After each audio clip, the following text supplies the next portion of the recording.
Hello दोस्तों, क्या हाल है। तारीख 6 अगस्त 2024, दिन मंगलवार, हिंदी तिथि द्वितीया। और आइए बात करते हैं आज के मुख्य समाचार में देश भर की तमाम बड़ी खबरों पर नजर डालते हैं। देखिए, आज के दिन को एक तो हिरोशिमा दिवस के रूप में मनाते हैं, क्योंकि आज ही के दिन 1945 में द्वितीय विश्व युद्ध के दौरान अमेरिका ने पहला परमाणु बम गिराया था जापान पर। लिटिल बॉय उसे नाम दिया गया। और दूसरा परमाणु बम नागासाकी पर 9 अगस्त 1945 को गिराया था। चलिए आगे बढ़े खबरों में। देखिए, खबर ट्विटर पर ट्रेंड हुआ, 21 अगस्त भारत बंद। आखिर पूरा मामला क्या है। दरअसल हाल ही में जो सुप्रीम कोर्ट ने SC/ST आरक्षण में आरक्षण यानी सब कैटेगरी में जो रिजर्वेशन का फैसला दिया था, तो उसके खिलाफ अब विरोध किया जा रहा। उत्तर प्रदेश से मायावती, चिराग और चंद्रशेखर तक इसके विरोध में उतरे और 21 अगस्त को भारत बंद का ऐलान भी किया है। देश के कई दलित संगठन भी इस फैसले का विरोध कर रहे हैं। चलिए अगली खबर देखिए। महंगाई से आम आदमी को अभी नहीं मिलने वाली है राहत, क्योंकि भारतीय स्टेट बैंक SBI ने फाइनेंशियल ईयर 2025 में भी 5% के आसपास महंगाई रहने का अनुमान जताया है। अभी शक्कर में मांग देखी जा रही, खाद्य तेलों में तेजी है, दलहन भी काफी मजबूत है, दालों में कटत बढ़त दिख रही है और चावल सामान्य भाव पर है। वैसे अभी हमारे पड़ोसी देश बांग्लादेश में जो हिंसा का माहौल चल रहा, इस वजह से भी भारत के कारोबार पर असर दिख सकता है और कपड़े समेत कई सारे प्रोडक्ट्स महंगे हो सकते हैं, क्योंकि बांग्लादेश में हिंसा के माहौल के मद्देनजर अब बांग्लादेश भारत के बीच व्यापार भी ठप पड़ चुका है। दोनों देशों के बीच कई आयात निर्यात में असर दिख रहा है, जैसे मसाले, जूट, प्राकृतिक रबर, खाद्य तेल, सब्जी तेल वगैरह, इन चीजों पर असर पड़ सकता है। और देखिए, भारत बांग्लादेश के बीच चलने वाली ट्रेनें भी बंद कर दी गई है। कई सारी पैसेंजर और गुड्स ट्रेनें फंसी हुई है। बांग्लादेश में भारी हिंसा के बीच एयरलाइन कंपनी इंडिगो और एयर इंडिया ने अपनी उड़ानें भी रद्द कर दी है। और इतना ही नहीं, बांग्लादेश का ये विरोध प्रदर्शन हिंदुओं के लिए भी बढ़ चुका है। यहाँ कई मंदिरों पर कट्टरपंथी ने तोड़फोड़ की। हिंसा के बीच 2 हिंदू पार्षदों को भी मार डाला। अब इन गंभीर हालातों को देखते हुए प्रधानमंत्री नरेंद्र मोदी ने हाई लेवल मीटिंग बुलाई। इस मीटिंग में रक्षा मंत्री राजनाथ सिंह, गृह मंत्री अमित शाह भी मौजूद रहे। भारत सरकार का कहना है कि बांग्लादेश के हालातों पर हमारी नजर है। और इसी बीच बांग्लादेश की प्रधानमंत्री शेख हसीना से भारत के NSA यानी कि राष्ट्रीय सुरक्षा सलाहकार अजीत डोभाल ने मुलाकात भी की। और अजीत डोभाल ने शेख हसीना से काफी लंबी बातचीत की। बताया जा रहा है कि इंडियन एयरबेस के अंदर 2 घंटे रहे NSA, क्योंकि शेख हसीना ने अभी बांग्लादेश के अपने प्रधानमंत्री पद से भी इस्तीफा दे दिया। प्रदर्शनकारी उनके PM हाउस में उनके खुद के घर में जा घुसे। फिर आर्मी के हेलीकॉप्टर से वो भारत पहुंची। उन्होंने अपना देश छोड़ा और उत्तर प्रदेश गाजियाबाद के हिंडन एयरबेस पर अपने हेलीकॉप्टर से पहुंची। बांग्लादेश की राजधानी ढाका में तकरीबन 4 लाख लोग सड़कों पर हैं। जगह जगह तोड़फोड़ की जा रही है। खैर, अभी वो जब भारत में आई, हिंडन एयरबेस के सेफ हाउस में उन्हें रखा गया। गाजियाबाद में एयरफोर्स स्टेशन पर भारत के गरुड़ कमांडो ने उनकी सुरक्षा का घेराव किया। अब ऐसे में एक सबसे बड़ी बात यह है कि क्या शेख हसीना को भारत में शरण मिलेगी या नहीं। तो भारत में शरण देने के लिए ही PM आवास पर यह हाई लेवल मीटिंग भी हुई। प्रधानमंत्री नरेंद्र मोदी जल्द ही इस पर कोई बड़ा फैसला ले सकते हैं, क्योंकि 1975 में भी इंदिरा गांधी की सरकार ने उन्हें भारत में शरण दी थी। तब शेख हसीना का परिवार 6 साल तक भारत में रहा था। उस वक्त भी शेख हसीना जब घर छोड़कर भागी थी, लेकिन बांग्लादेश में उनके पिता समेत 17 परिजनों को मार दिया गया था। उस वक्त भी बांग्लादेश में काफी हिंसा हुई थी 49 साल पहले। और अभी ये हिंसा एक बार फिर से रिपीट हो रही है। खबर यह भी है कि भारत में नहीं बल्कि इंग्लैंड में रहेगी शेख हसीना। दिल्ली से जल्दी लंदन के लिए रवाना होगी। इधर अंतरिम सरकार बनने से पहले खालिदा जिया की रिहाई के आदेश भी जारी हुए हैं, जो कि बांग्लादेश के पूर्व प्रधानमंत्री हैं। आना तो रिपोर्ट्स के मुताबिक आज रात तो भारत में ही रुकी शेख हसीना, क्योंकि अभी लंदन से उन्हें मंजूरी नहीं मिली है। बांग्लादेश मुद्दे पर राहुल गांधी ने भी विदेश मंत्री से मुलाकात की। PM मोदी भी एस जयशंकर से मिले। इधर बांग्लादेश में पुलिस को हटाकर पूरे देश में सेना की तैनाती कर दी गई है, क्योंकि अब वहाँ सेना ही अंतरिम सरकार बनाएगी। वहाँ की ग्राउंड रिपोर्ट ये है कि लोग PM हाउस में घुसे, लेकिन आर्मी ने रोका नहीं। बांग्लादेश में 1971 जैसे हालात शुरू हो गए हैं। कई हिंदुओं ने भी पलायन शुरू किया वहाँ से। इधर बांग्लादेश में उग्र आंदोलन के बीच भारत में भी घुसपैठ की आशंका बढ़ गई है, तो बंगाल से सटी सीमा पर भारतीय बॉर्डर सिक्योरिटी फोर्स यानी BSF के जवान भी अलर्ट हो गए हैं। भारत में मेघालय राज्य ने भी बांग्लादेश बॉर्डर से लगे इलाकों में नाइट कर्फ्यू लगाया। बताया जा रहा है कि बांग्लादेश की बदहाली का पाकिस्तान और ISI से भी कनेक्शन हो सकता है, क्योंकि कुछ महीने पहले ही पाकिस्तान ने बांग्लादेश को एक टास्क भी दिया था। पिता की हत्या, निर्वासन, देश लौटने पर प्रतिबंध से लेकर प्रधानमंत्री बनने तक के सफर में शेख हसीना की ये पूरी टाइमलाइन आप देख सकते हैं। अच्छा, हमारे भारत में भी इस मुद्दे को लेकर राजनीति शुरू हो गई है। देखिए, आम आदमी पार्टी के नेता संजय सिंह ने पोस्ट किया और कहा कि जो तानाशाही करेगा उसे देश छोड़कर भागना पड़ेगा। शेख हसीना के इस मुद्दे पर अब पॉलिटिक्स से भी बयान आने लगे हैं। खैर, इस पूरे मामले की जड़ क्या है, शेख हसीना ने 15 साल की सत्ता क्यों गंवाई, इसके पीछे 3 बड़ी वजह बताई जा रही है। आरक्षण पर गलत फैसला, प्रदर्शनकारियों को गद्दार कहा और बंगाल के कसाई से तुलना की। यही कुछ वजह रही कि बांग्ला की आवाम भड़क गई। चलिए फिलहाल आगे बढ़ते हैं खबरों में। देखिए, आप कोचिंग सेंटर में होने वाली मौतों के मामलों को लेकर सुप्रीम कोर्ट ने स्वतः संज्ञान लेकर कहा कि बच्चों की जिंदगी से खिलवाड़ हो रहा है। सुप्रीम कोर्ट बोला कि कोचिंग संस्थान डेथ चैम्बर बन चुके हैं, जो स्टूडेंट्स की जान को खतरे में डाल रहे हैं। और ये बयान देते हुए सुप्रीम कोर्ट ने केंद्र सरकार और दिल्ली सरकार को नोटिस भी जारी किया है। और वहीं सुप्रीम कोर्ट से जुड़ा एक और अपडेट देखिए। यूपी मदरसा बोर्ड एक्ट संवैधानिक है या असंवैधानिक है, इस मुद्दे पर भी सुप्रीम कोर्ट में अगले सप्ताह सुनवाई होगी। चलिए खबर है दोस्तों, जम्मू कश्मीर में अनुच्छेद 370 हटाए जाने की 5वीं वर्षगांठ थी कल। और इस मौके पर बताया जा रहा है कि कश्मीरी नेताओं को नजरबंद किया गया। महबूबा मुफ्ती ने दावा किया कि मुझे हाउस अरेस्ट किया और एक दिन के लिए जम्मू कश्मीर अमरनाथ यात्रा को भी रोका गया। पीएम मोदी ने कहा कि जम्मू कश्मीर और लद्दाख में नए युग की शुरुआत हुई है। आर्टिकल 370 हटने की 5वीं बरसी पर बोले प्रधानमंत्री नरेंद्र मोदी। वैसे इन 5 सालों में जम्मू कश्मीर में क्या बदलाव देखने को मिले? देखिए, आतंकी घाटी से जम्मू शिफ्ट हुए, पत्थरबाजी भी 99% कम हुई, एक भी कश्मीरी पंडित की वापसी नहीं हुई। 5 वादे जो आज भी अधूरे पड़े हैं जम्मू कश्मीर में 370 हटने के बाद ये पूरे होने थे। कश्मीरी पंडितों का मुद्दा, बेरोजगारी, आतंकवाद, विधानसभा चुनाव और उद्योग धंधे बढ़ाना। खैर, हमें उम्मीद है दोस्तों की सरकार जल्दी जम्मू कश्मीर और लद्दाख की तरफ देखेगी और इन लोगों के वादों को पूरा करेगी। और एक बड़ी खबर है कि जम्मू कश्मीर में 370 हटने की बरसी के दिन 5 आतंकवादियों को गिरफ्तार किया गया। अनंतनाग में 3 और पुलवामा में 2 आतंकी अरेस्ट हुए। जम्मू के राजौरी अखनूर में घुसपैठ की कोशिश नाकाम हुई। चलिए अगली बड़ी खबर देखिए। DRDO 200 अस्त्र मार्क 1 मिसाइल बनाएगा। वायुसेना ने प्रोडक्शन क्लियरेंस दिया। 110 किलोमीटर इसकी रेंज होगी। 2900 करोड़ के प्रोजेक्ट को 2022-23 में मंजूरी मिली थी और इससे भारतीय सेना की ताकत तो बढ़ेगी ही, साथ ही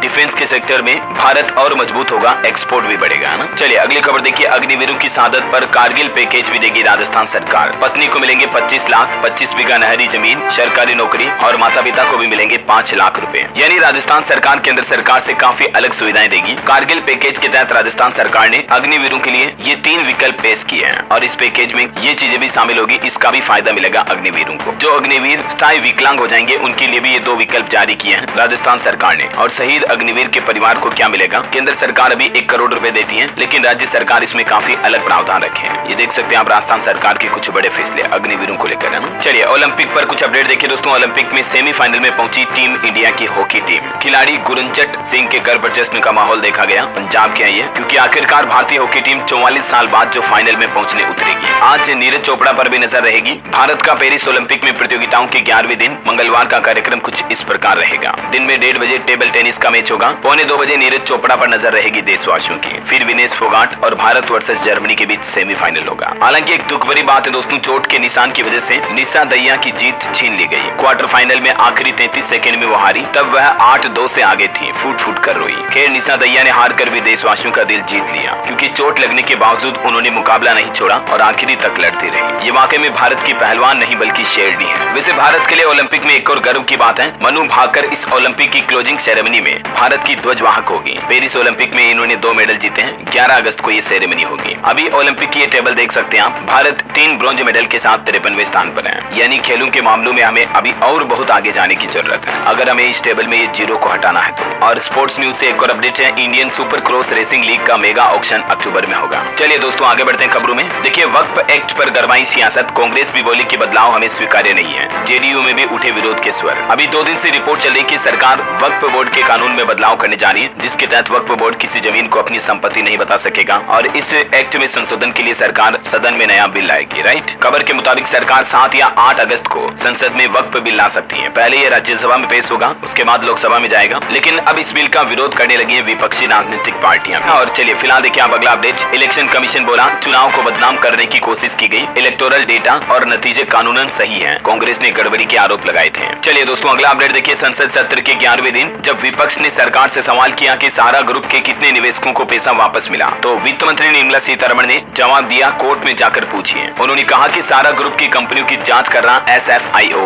यानी सीरियस फ्रॉड इन्वेस्टिगेशन ऑफिस अभी सहारा ग्रुप की सभी कंपनियों से संबंधित मामलों की डिटेल जांच कर रहा है। और वित्त मंत्री ने कहा कि अब तक 19,650 लोगों ने रिफंड मांगा, जिनमें से 17,250 दावों का निपटारा हो चुका है। और SFIO की रिपोर्ट के बाद अब ग्रुप पर आगे की कार्रवाई की जाएगी। जो भी लेटेस्ट अपडेट आएगा मैं आपको बता दूंगा सहारा और पर्ल से जुड़ा। और वहीं देखिए संसद में एक और मुद्दा उठाया गया कि अगर पड़ोसी ने बैंक लोन डिफॉल्ट कर दिया तो क्या आपको भी लोन नहीं मिलेगा। बात कुछ यूं है कि संसद में एक ऐसा मामला सामने आया जिसने वित्त मंत्री निर्मला सीतारमण को खुद को हैरत में डाल दिया। विपक्ष के एक सांसद ने संसद में कहा कि सरकारी बैंक एक गाँव में 2-3 लोगों के डिफॉल्ट होने के बाद पूरे गाँव को ही लोन बांटने में इनकार कर देते हैं। तो इस पर वित्त मंत्री निर्मला सीतारमण ने कहा कि बैंक ऐसा नहीं करते हैं और अगर ऐसा कहीं हुआ तो हम सख्त कार्रवाई करेंगे, सख्त कदम उठाएंगे। बहरहाल खबरों का सिलसिला जारी रहेगा। अभी तो कुछ और महत्वपूर्ण और काम की खबरें देखेंगे दोस्तों। कुछ सरकार की नई योजनाएं, बैंक लोन माफी वगैरह को लेकर अपडेट में आपको बताऊंगा, लेकिन इससे पहले आज के मौसम समाचार पर नजर डाल लेते हैं। चलिए मौसम में आगे बढ़ते हैं। देखिए देश का मानसून ट्रेकर। हिमाचल प्रदेश में 87 सड़कें ब्लॉक हैं। मध्य प्रदेश में सेल्फी लेने के दौरान 2 युवक डूबे। गुजरात में भी 1000 लोगों का रेस्क्यू किया गया। राजस्थान में भी एक घटना हो गई। रील बनाने के दौरान झरने में उतरा युवक 150 फीट नीचे गिरा, जान चली गई। राजस्थान मेनाल की ये घटना है। और देखिए उत्तर प्रदेश लखनऊ में जो बेड टच का मुख्य आरोपी था वो भी गिरफ्तार हो चुका, हालांकि वो नाबालिग निकला।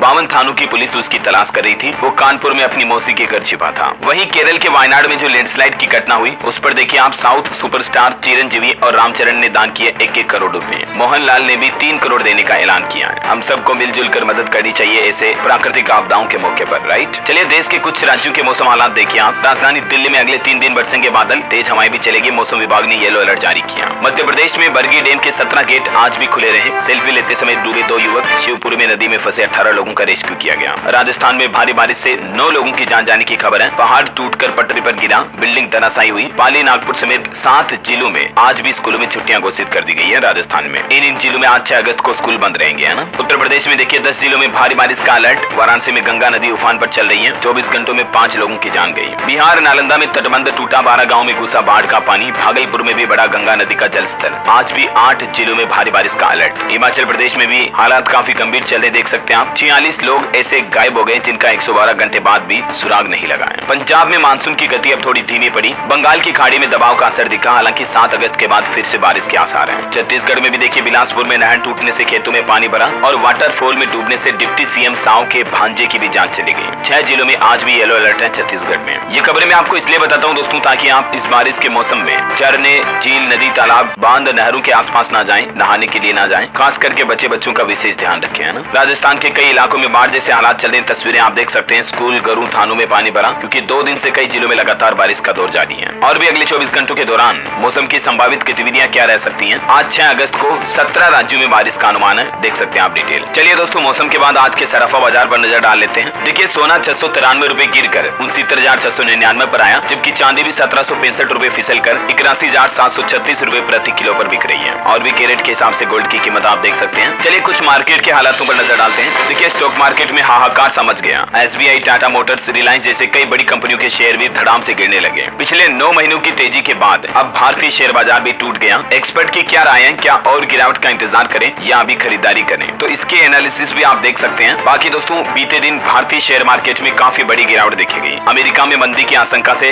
भारत का सेंसेक्स 2222 अंक गिरा। Total market cap 16 lakh crore से भी ज्यादा घटा। जापान का स्टॉक मार्केट भी 12.5% तक टूटा। न सिर्फ हमारे भारत में बल्कि दुनिया भर के शेयर मार्केट में सुनामी से आ गई है। और इस शेयर मार्केट में बड़े क्रेज के पीछे 5 बड़े कारण बताए जा रहे हैं। निवेशकों के 10 लाख करोड़ रुपए डूबे टोटल। इन 5 कारणों में दोस्तों, एक तो अमेरिका में मंदी का खतरा है, ईरान इजराइल का तनाव चल ही रहा आपको बताइए, जापान का येन भी काफी संकट में है, और कुछ एक्सपर्ट का ये मानना है कि बाजार का अधिक मूल्यांकन है, मतलब शेयर मार्केट ओवर वैल्यूड है। और हाल ही में जो कुछ कंपनियों के नतीजे आए काफी कमजोर रहे, तो ये वजह की मार्केट में सेलिंग देखी गई और इतनी बड़ी गिरावट आई है एकदम से। और स्टॉक मार्केट के इन हालातों पर आनंद महिंद्रा ने भी निवेशकों को सलाह दी और कहा कि लॉन्ग टर्म के लिए खेलें, क्योंकि 9 सालों बाद जो मार्केट में अभी महाखौफ दिख रहा है, मानो स्टॉक मार्केट का बबल अब फूटने लगा है। कोरोना काल के दौरान भी इतना डर नहीं था। भारत में 500 शेयरों में लोअर सर्किट लगा है। और इंडिया विक्स है, जिसे शेयर बाजार में डर का मीटर कहा जाता है, जो बाजार में व्याप्त भय को मापता है, इसके ग्राफ में सोमवार को सबसे बड़ा उछाल देखा गया अगस्त 2015 के बाद सिंगल डे में। देख सकते हैं आप, इंडिया विक्स में 42% की तेजी देखी गई, जो कि स्टॉक मार्केट के लिए सबसे बड़ा खतरा है। और खबरें तो ये भी हैं कि अमेरिका में 2008 से भी बड़ी मंदी आ सकती है। ये वजह की सेंसेक्स और निफ्टी में खलबली सी मची है। खैर, इन हालातों के बीच कुछ कंपनीज के नतीजे देखिए आप। ओएनजीसी को पहली तिमाही में 9,936 करोड़ का मुनाफा हुआ। एयरटेल को पहली तिमाही में 4,160 करोड़ का मुनाफा हुआ। टाटा केमिकल्स का मुनाफा भी 68% घटकर 190 करोड़ रुपए रहा। और खबर है 70 साल की उम्र में चेयरपर्सन पद छोड़ेंगे गौतम अडानी। 2030 की शुरुआत में अपने बेटों और चचेरे भाइयों को सौंपेंगे कंपनी की कमान। वहीं इंडिगो की घरेलू उड़ान में भी आपको बिजनेस क्लास फैसिलिटी मिलेगी। इसकी शुरुआत करने जा रही कंपनी दिल्ली मुंबई रूट से है। और सेबी ने म्यूचुअल फंड के कुछ नियमों में भी बदलाव किया, जिसके चलते गड़बड़ घोटाला करने वालों पर अब सख्त कार्रवाई होगी। हालांकि ये नए नियम 1 नवंबर 2024 से लागू होंगे और एक विशल ब्लोवर सिस्टम बनाया जाएगा।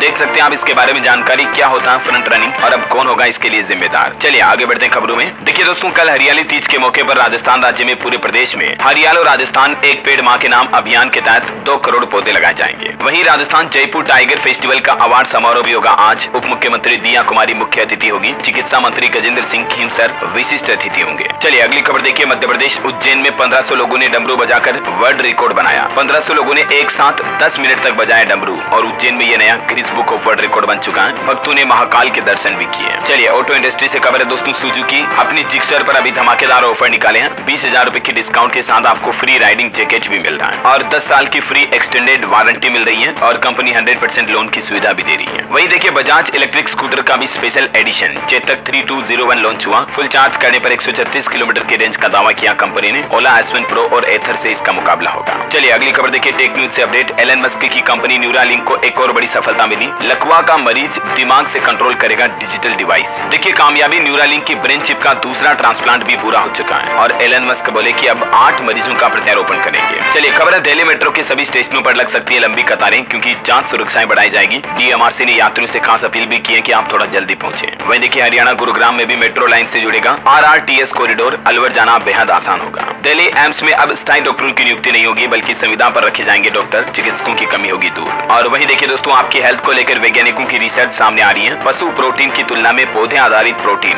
ज्यादा स्वास्थ्यवर्धक होते हैं। मतलब जैसे दही पनीर में जो प्रोटीन होता है ना, उसकी बजाय आप मूंगफली फल सब्जियों से जो प्रोटीन लेते हो ना, वो ज्यादा लाभदायक होता है। और बच्चों को लेकर देखिए कुछ बड़ी चौंकाने वाली खबरें। बच्चों का मानसिक संतुलन बिगाड़ देती है गेमिंग की लत। माता पिता को ध्यान रखना चाहिए और बच्चों को मोबाइल फोन इस्तेमाल जितना हो सके कम करने दें। कल ही मैंने एक रिपोर्ट भी बताई थी, दुनिया के 1/4 देशों के स्कूलों में स्मार्टफोन पर भी प्रतिबंध लग चुका है, क्योंकि छात्रों का ध्यान अक्सर पढ़ाई करते हुए नोटिफिकेशन की ओर चला जाता है और इससे पढ़ाई तो डिस्टर्ब होती ही है, लेकिन बच्चों की मेंटल हेल्थ स्वास्थ्य पर बहुत ही गंभीर बुरा असर पड़ता है मोबाइल फोन ज्यादा देखने से। इतना ही नहीं, वैज्ञानिकों का ये भी एक बड़ा खुलासा सामने आ रहा है कि बच्चों का भविष्य कमजोर हो रहा है। बाहर खेलने की आदत में आए बदलाव से बच्चों की हड्डियां कमजोर हो रही हैं, क्योंकि आजकल के बच्चों ने तो धूप से मानो दूरी ही बना ली है। इस वजह से उनकी हड्डियां कमजोर हो रही हैं। तो अपने बच्चों को थोड़ा धूप में खेलने के लिए भेजें, आउटडोर गेम्स खिलवाएं, ना कि दिन भर मोबाइल पर लगे रहें। और आजकल के बच्चों में सिगरेट की आदत भी बच्चों की बोन्स को वीक बना रही है। चलिए अगली खबर देखिए दोस्तों। एलआईसी ने लॉन्च किए एक साथ 4 नए प्लान। 5 करोड़ के इंश्योरेंस के साथ आपको और भी कई फायदे मिलेंगे। कुछ प्लान में महिलाओं के लिए भी खास ऑफर निकाले हैं एलआईसी ने। और ये 4 प्लान कौन कौन से देख सकते हैं आप इनके नाम भी। एलआईसी युवा टर्म प्लान, डिजी टर्म,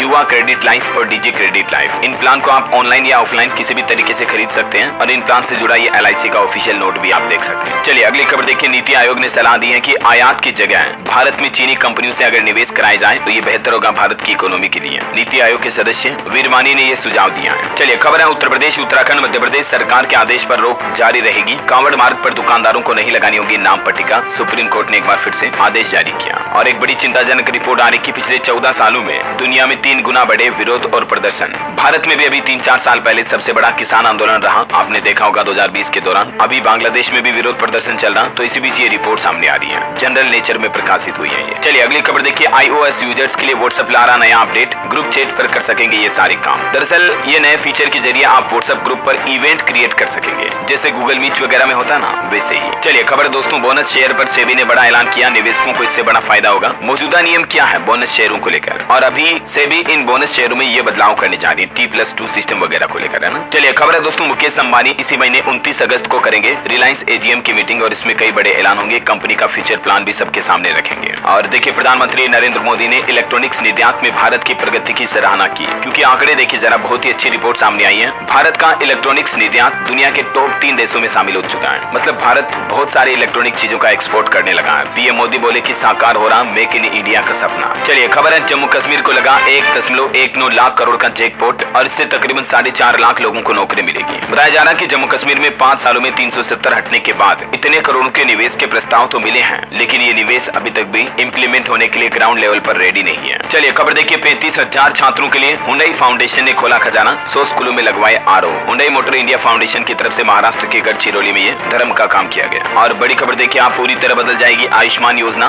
मिडिल क्लास लोगों को भी मुफ्त में मिलेगा इलाज। करोड़ों लोगों को इससे फायदा होगा। अभी आयुष्मान योजना को लागू हुए 5 साल बीत चुके हैं और अब सरकार इस योजना में कुछ प्रमुख बड़े बदलाव की तैयारी कर रही है, जिससे कि देश के गरीब तबके के साथ साथ मिडिल क्लास और हर कैटेगरी के लोगों को फ्री इलाज मिल सके। अब देख सकते हैं इसमें सरकार क्या बदलाव करने की तैयारी कर रही है। जल्दी कुछ नए बिलों का भुगतान भी होगा। और भारत की इकोनॉमी यानी अर्थव्यवस्था पर भी एक अच्छी खबर आ रही। देखिए आप, डेलोइट ने भी अब भारत का लोहा माना। कहा कि फाइनेंशियल ईयर 2025 में 7 से 7.2% रह सकती है देश की जीडीपी। चलिए खबर है दोस्तों, देश की राष्ट्रपति द्रौपदी मुर्मू 5 से 10 अगस्त तक फिजी, न्यूजीलैंड और तिमोर लेस्ते की यात्रा पर रहेंगी। कुछ रिपोर्ट्स देखिए, जून में 8.1% रहा पूरे साल के लक्ष्य का राजकोषीय घाटा। भारतीय रिजर्व बैंक आरबीआई ने साल 2014 से लेकर अब तक 78 शहरी सहकारी बैंकों के लाइसेंस रद्द किए। और वहीं आईपीएस अधिकारी तलजीत सिंह चौधरी को बीएसएफ का अतिरिक्त प्रभार दिया गया। झारखंड सरकार की एक नई योजना देखिए, मुख्यमंत्री मैया सम्मान योजना शुरू की है महिलाओं को वित्तीय सहायता देने के लिए। ये योजना वैसे आधिकारिक तौर पर तो 16 अगस्त 2024 को झारखंड के मुख्यमंत्री हेमंत सोरेन द्वारा शुरू की जाएगी। इस योजना के तहत लाभार्थी महिलाओं को 1,000 रुपए हर महीने दिए जाएंगे। योजना का उद्देश्य क्या है और इसे स्कीम से जुड़ी डिटेल्स भी आप देख सकते हैं स्क्रीन पर इन पॉइंट्स में, है ना। चलिए अगली खबर देखिए, केरल के वायनाड लैंडस्लाइड की जिस शख्स ने सूचना दी उसकी भी मौत हो गई, उसकी भी बॉडी मिली है। अब तक इसमें टोटल 387 लोगों की जान जा चुकी है। हालांकि वायनाड में अब वापस इतने दिनों बाद स्कूल खोले गए। चलिए खबर है, दिल्ली के मंत्री मनीष सिसोदिया को फिर लगा बड़ा झटका। सुप्रीम कोर्ट में सुनवाई 7 दिन के लिए टाली गई। दोनों पक्षों ने अपनी दलीलें रखी। ईडी ने भी कहा कि मनीष सिसोदिया के खिलाफ मामला मनगढ़ंत नहीं है। शराब नीति घोटाले में उनकी मिली भगत के हमारे पास सबूत है। मनीष सिसोदिया 17 महीनों से जेल में बंद है। इधर सीबीआई की गिरफ्तारी के खिलाफ केजरीवाल की याचिका भी खारिज हो गई। हाईकोर्ट ने कहा कि ऐसा नहीं लगता कि उनकी गिरफ्तारी बिना वजह हुई है। चलिए अगली खबर देखिए, मुंबई की सभी 36 सीटों पर चुनाव लड़ेगी आम आदमी पार्टी। मुंबई कार्यालय में इसकी तैयारियां भी शुरू हुई। वहीं आम आदमी पार्टी सरकार को सुप्रीम कोर्ट से एक और बड़ा झटका लगा। उपराज्यपाल एमसीडी में एल्डरमैन नामित करने के लिए सरकार की सलाह मानने को बाध्य नहीं है। ये सुप्रीम कोर्ट की तरफ से बड़ा फैसला सुनाया गया। मतलब एमसीडी में सीधे पार्षद नियुक्त कर सकते हैं अब एलजी के पास ये पावर रहेगी। सुप्रीम कोर्ट ने कहा कि पार्षदों को मनोनीत करने के लिए दिल्ली सरकार से सलाह लेना कोई जरूरी नहीं है। चलिए अगली खबर देखिए, उत्तर प्रदेश को सौर ऊर्जा से जगमग करेंगे 30,000 सूर्य मित्र। केंद्र सरकार का प्लान है देश भर में 1 करोड़ सोलर रूफटॉप लगाने का उद्देश्य, और इसी उद्देश्य को पूरा करने के लिए यूपी में अब सरकार सोलर मित्र की नियुक्ति करने जा रही है, जो लोगों के घरों में सोलर प्लांट लगवाने के लिए उनकी पूरी मदद करेंगे, उन्हें गाइड करेंगे। और वही देखिए दोस्तों, आगरा के ताजमहल में घुसकर एक महिला ने मुख्य गुंबद पर फिर से भगवा लहराया। सावन सोमवार पर गंगा जल भी चढ़ाया। सीआईएसएफ ने दौड़ा कर पकड़ा उसको। ऐसी घटनाएं आए दिन होती रहती है। अब ताजमहल की सुरक्षा भी बढ़ा दी गई है। अब पर्यटकों को 3 लेयर सिक्योरिटी से गुजरना होगा। गंगा जल चढ़ाने के बाद सख्तियां और ज्यादा पाबंद कर दी है। इससे पहले भी आपको पता होगा 2 युवकों ने ताजमहल में मकबरे पर गंगा जल चढ़ाया था, ओम का स्टिकर वगैरह चिपकाया था, क्योंकि हिंदुओं का यह दावा है कि ये तेजो महालय शिव मंदिर है। खैर इस पर कोर्ट में अभी डिस्प्यूट चल रहा है। फिलहाल देखिए आप अगला अपडेट, रजिस्ट्री के लिए भागदौड़ खत्म हुई। ई रजिस्ट्री लागू करने वाला उत्तर प्रदेश देश का दूसरा राज्य बन चुका है। अभी तक ये सुविधा सिर्फ महाराष्ट्र राज्य में थी, लेकिन अभी आप यूपी में भी कंप्लीटली ई रजिस्ट्री करा सकते हैं। योगी सरकार की तरफ से ये नई फैसिलिटी को मंजूरी दे दी गई है। चलिए खबर है दोस्तों, राजस्थान में फिर महंगी होगी बिजली। ऊर्जा मंत्री हीरालाल नागर ने दिए रेट बढ़ाने के संकेत। अभी पिछले महीने तो फ्यूल सरचार्ज बढ़ाया था। अच्छा वैसे राजस्थान सरकार की इस योजना के बारे में आपने देखा या नहीं? बेटी के जन्म पर मिलेगा 1 लाख का सेविंग बॉन्ड। राज्य सरकार ने लाडो प्रोत्साहन योजना शुरू की है। जन्म से लेकर बेटी के 21 साल होने तक 7 किस्तों में अलग अलग टुकड़ों के रूप में ये धनराशि मिलेगी। किस हिसाब से इसका पूरा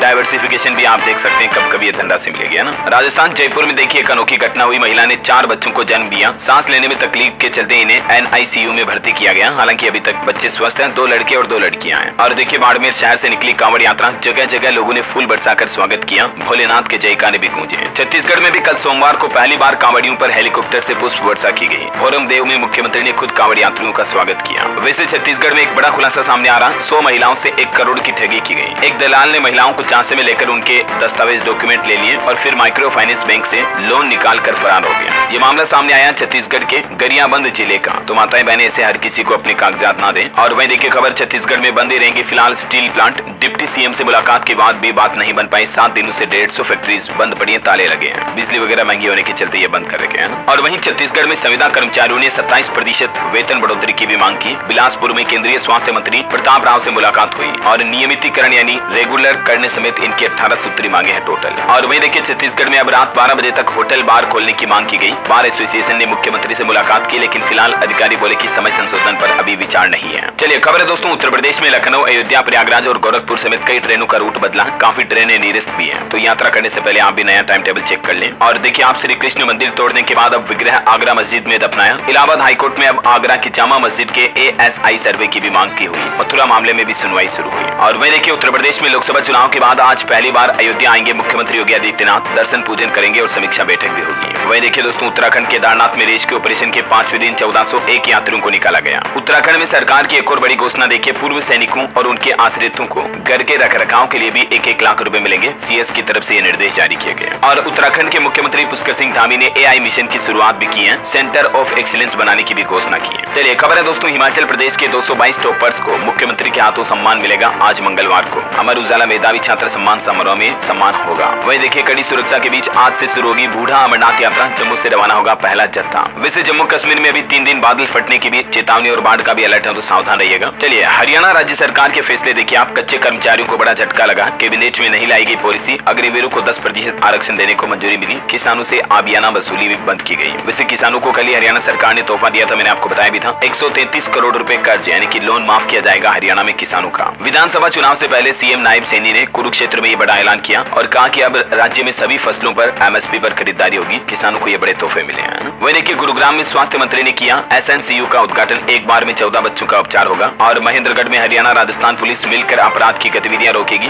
दोनों राज्यों के पुलिस थानों के व्हाट्सएप ग्रुप कॉमन बनाएंगे। चलिए खबर है दोस्तों, पंजाब में सितंबर में होंगे पंचायत चुनाव। राज्य सरकार ने हाईकोर्ट में जानकारी दी, 1 साल पहले खत्म किया था कार्यकाल। और देखिए बिहार में समस्तीपुर और दरभंगा में भी मेट्रो ट्रेनें चलाने की मांग की गई। रेल मंत्री से मिली सांसद सांघवी। वही खबर है मध्य प्रदेश में सरकारी कर्मचारियों के लिए नई व्यवस्था लागू हुई। अब आधार कार्ड के जरिए लगेगी बायोमेट्रिक अटेंडेंस और सभी सरकारी कार्यालयों में ये इस तरह की अटेंडेंस प्रणाली अनिवार्य भी होगी। चलिए खबर है दोस्तों, राजस्थान में प्रवासी श्रमिकों के लिए अच्छी खबर। देखिए अब उनका भी बनेगा राशन कार्ड। जो बाहर के श्रमिक रहते हैं वो भी ई मित्र कियोस्क पर जाकर अपना राशन कार्ड बनवा पाएंगे, है ना। और राजस्थान में शिक्षा भूषण सम्मान पुरस्कार के नियमों में भी बदलाव किया। अब 15 लाख से 1 करोड़ रुपए तक इस पर खर्च किए जाएंगे। नए नियमों के मुताबिक अब भामाशाह राज्य स्तर पर सम्मानित हो सकेंगे। और वहीं देखिए हरियाणा में गौशाला को गाय के लिए 600 और प्रति नंदी के लिए 800 रुपए मिलेंगे। हरियाणा सरकार की तरफ से किसानों के लिए ये भी बड़ी घोषणा की गई, गौशाला पालकों के लिए मतलब, है ना। चलिए कुछ एजुकेशनल खबरें देखते हैं। देखिए एक तो बिहार में सिपाही भर्ती एग्जाम को लेकर प्रशासन ने चेतावनी जारी की है कि पेपर लीक की अफवाह उड़ा सकते हैं अपराधी। ईओयू ने अलर्ट जारी किया। और राजस्थान में देखिए 1014 असिस्टेंट इंजीनियर और 43 सहायक सांख्यिकी अधिकारी की भर्ती सूचनाएं जारी हुई। आप आरपीएससी के पोर्टल पर चेक कर लीजिएगा रिक्रूटमेंट की ज्यादा डिटेल। वहीं राजस्थान में क्लर्क जूनियर असिस्टेंट भर्ती के लिए भी एग्जाम सिटी स्लिप जारी हुई। एडमिट कार्ड 8 अगस्त को उपलब्ध होंगे। चलिए अंतर्राष्ट्रीय न्यूज पर बड़ी खबर देखिए। इजराइल का कहना है कि जो हमसे टकराएगा भारी कीमत चुकाएगा। इजरायली पीएम नेतन्याहू बोले कि ईरान हो या हमास सभी को करारा जवाब मिलेगा। ये भी दावा किया जा रहा है कि इजराइल पर अब हमला कर सकता है हिजबुल्लाह भी। अमेरिका ने G7 देशों से बातचीत की। ईरान बोला कि किसी भी कीमत पर पलटवार तो करेंगे। अच्छा तीज त्योहार पर एक अपडेट है। कल 7 तारीख को हरियाली तीज है और 9 तारीख को नाग पंचमी रहेगी। ठीक है चलिए अंत में आज के राशिफल पर नजर डालते हैं। देखिए कन्या और मीन राशि वालों को नौकरी में महत्वपूर्ण अधिकार मिल सकते हैं। धनु राशि वालों को भी तरक्की मिलने की संभावना है। मिथुन राशि के लोग आलस और लापरवाही करने से बचें। वृश्चिक राशि के लोग पैसों का सही इस्तेमाल करें। और हाँ, और इसी के साथ ही अगर आपको वीडियो अच्छा लगा तो इसे लाइक करना, शेयर भी करना, न्यूज चैनल को सब्सक्राइब करके बेल आइकन जरूर दबा देना। रोजाना ऐसे इन्फॉर्मेटिव काम की खबरें देखते रहने के लिए। जय हिंद, जय भारत, वंदे मातरम।